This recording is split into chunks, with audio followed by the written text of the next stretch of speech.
สบายค่ะอากาศดีนะคะนี่คือบรรยากาศหลังเวทีนะคะป่าชายเลน ไปกันต่อเลยค่ะพี่น้องเบื้องหลังเวทีแน่นะเวทีน้ำนะคะมันไม่ได้ไลฟ์สดแบบนี้นานแล้วนะคะเล่นกีฬาได้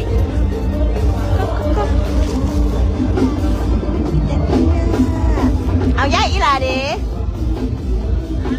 แล่เล่นใช่หรอเพราะท่านได้เห็นแม่มากนอนหลับวันนี้ใส่ชุดใด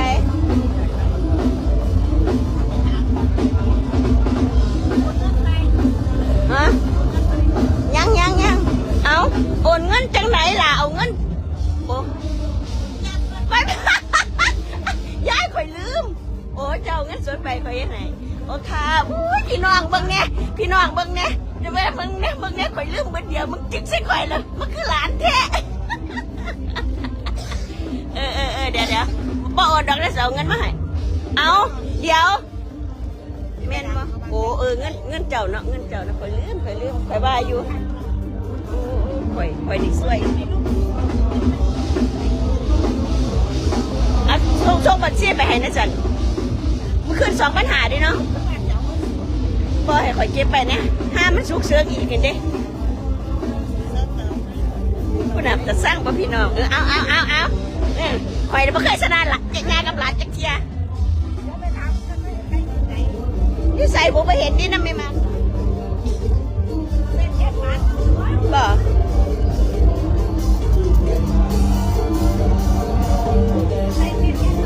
จ้าเขาเห็นไปทางคุณมั้งทางคุณ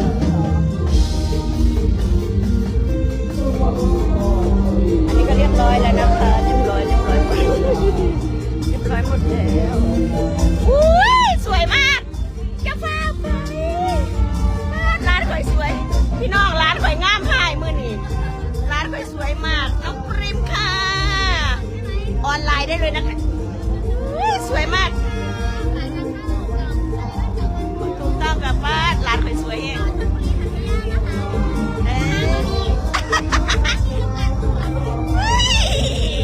กินได้หน่อยเก่งแห้งไปเดี๋ยวจะไปส่ง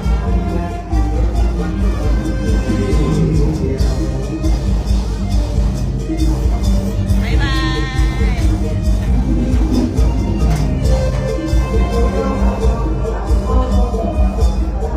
ก็คือยากีกำนันแท้ค่ะกำนันแท้กินข้าวจ้า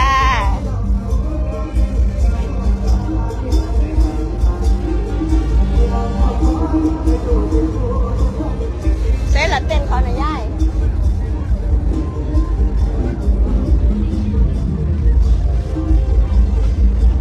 พี่ยาย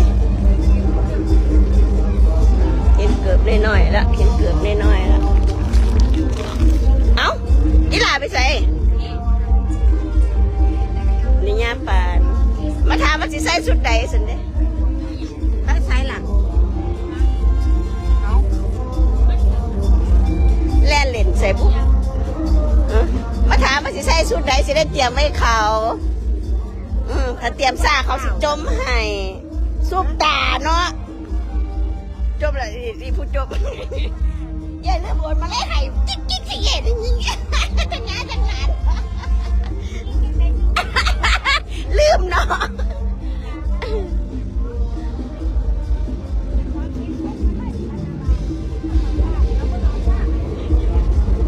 สารพันยะบะมิตะ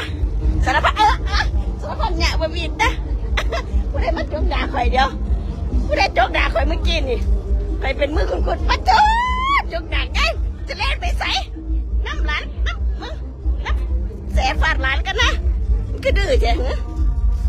มมันจะไปใส่ไปแม่เขาล็อกเขาห้องพี่น้องซอยข่อยเนี่ยมึงไปน้ำขาหลานข่อยกันพี่ใส่เฮ้ยเสร็จแล้วมึ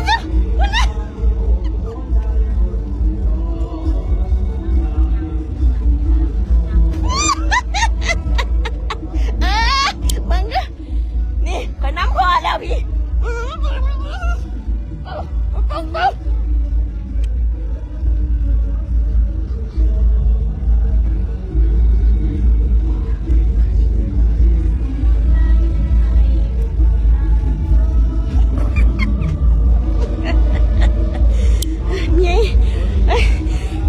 ยาน้ำหาร้าน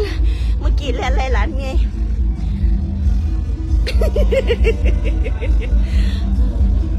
ใช่น้องปิมวันนี้น้องปิมสวยค่ะ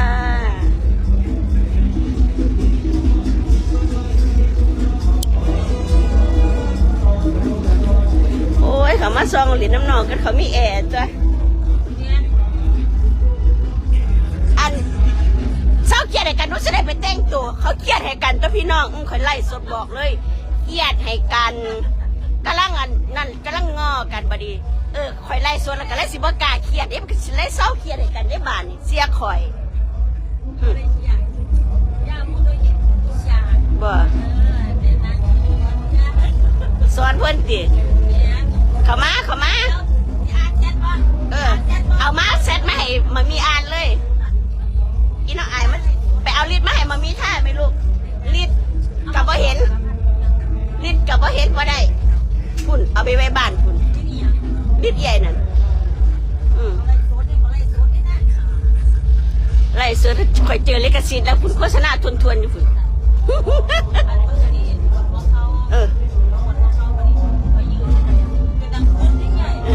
เพิ่นมาหยอกติบัน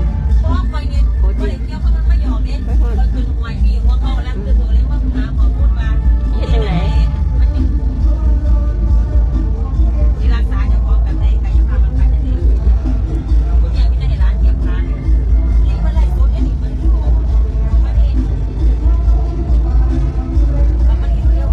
กันนี่แม่ร้านข่อยเห็นแต่มือนี่แม่อ้าวก็บ่สุบ่ได้เครียดร้านเนี่ยบ่ได้เครียดดอกหญ้านั่นเครียด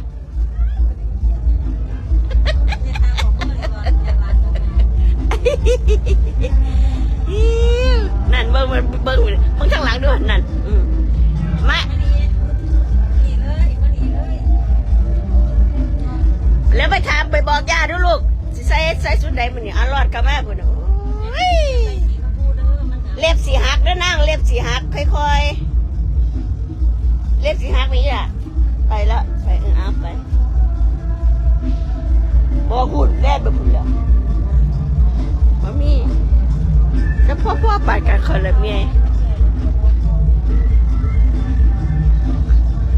สวัสดีฮะ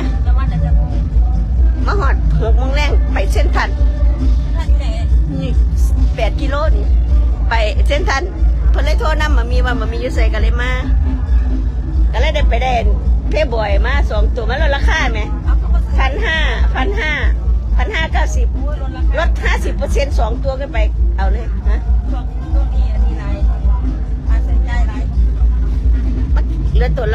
วละ900นิดๆใครก็แย่ไปซื้อเลขมาถึง